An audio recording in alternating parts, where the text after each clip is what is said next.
Everybody, Questwise back again with you here, trying to catch up on some RPG a Day 2017. I've been kind of slacking. I work in an industry where it's highly dependent upon tourists and stuff during the summertime, or at least that's our busiest time, and just been exhausted every day when I get home, and haven't had a chance to do these for you very much. But I'm trying to catch back up here, and I left off. It looks like on day 25, so we'll start there.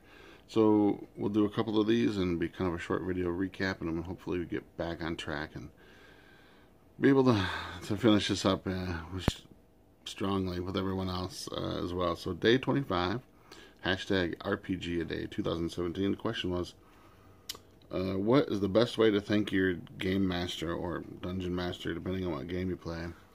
I think, some people would say gifts. Sure, I'm sure that's fine. It really depends on your game master. For me, I just want you to be invested in the game. I want you to show up ready to play, and I want you to take an interest in the story and be able to expand the story in ways that I didn't expect as well too. So I guess the biggest way to thank me as a game master would be to just be invested in the game and the story we're trying to tell, and be excited about the character you're playing. And if you're not, we can always change the character.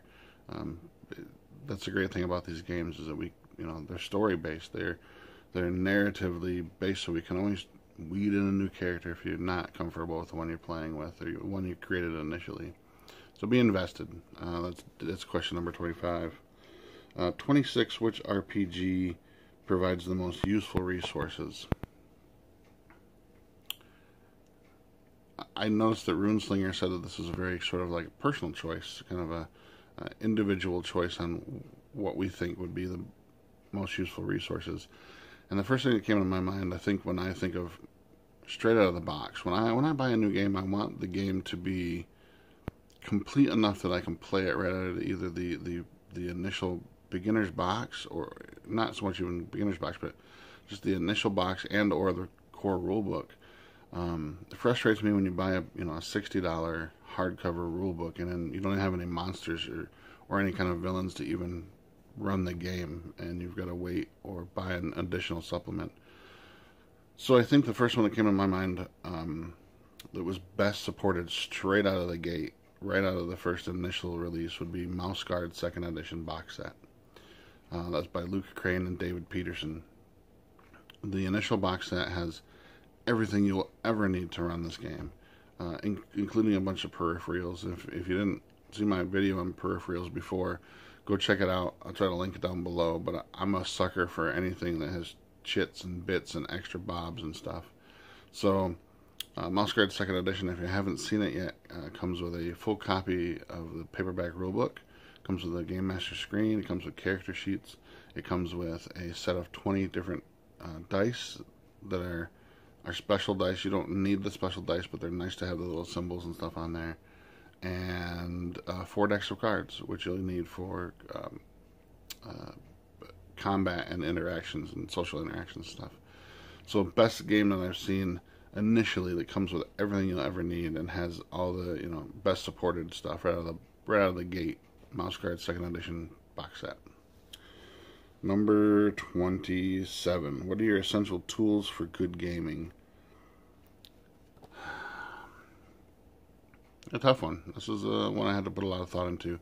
I think probably the most, again, on a more personal level of gaming, the best tools that I can bring to the table are that I'm well read. Read everything. Read game materials, non-game materials. Read fiction. Read non-fiction. Have my imagination ready. Be ready to improv at a moment's notice, because players running their characters will always run a game off of a track. They always come up with some crazy idea that you didn't expect. So for me, one of my best tools is to practice my improv skills and make sure that I'm ready to improv something when it goes kind of off script. Always be available to the game emotionally. If I'm in a bad mood, though a game can change my mood, if I'm not ready emotionally for the game that I'm running, I can't effectively do it well. I can take some time to try to get emotionally ready, but I feel like sometimes I would rather cancel a game than to run a game that I'm not emotionally ready for, or I'm just not, it's not in the mood to play. And it's always better to maybe swing off and let somebody else do a one shot until you can come back and be ready. But I think those are my essential tools: imagination, reading lots of stuff, being ready with, stuff to run on the fly, to improv things, and to be emotionally ready. And that brings us back to day 28, which is today, the 28th of August. What's the biggest source of quotes in your group? The group I play with, we don't really do a lot of quotes and stuff. Maybe Star Wars, if I had to pick one. I have a bad feeling about this, something like that. But we don't, not really kind of group that we do a lot of the quoting and stuff.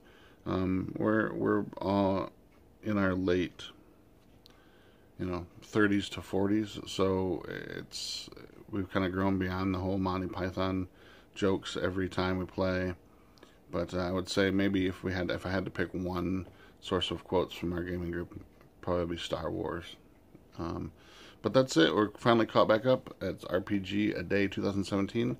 It's August 28th, and we'll be back tomorrow with 29th of August. And until then, I'm Questwise, and we're out.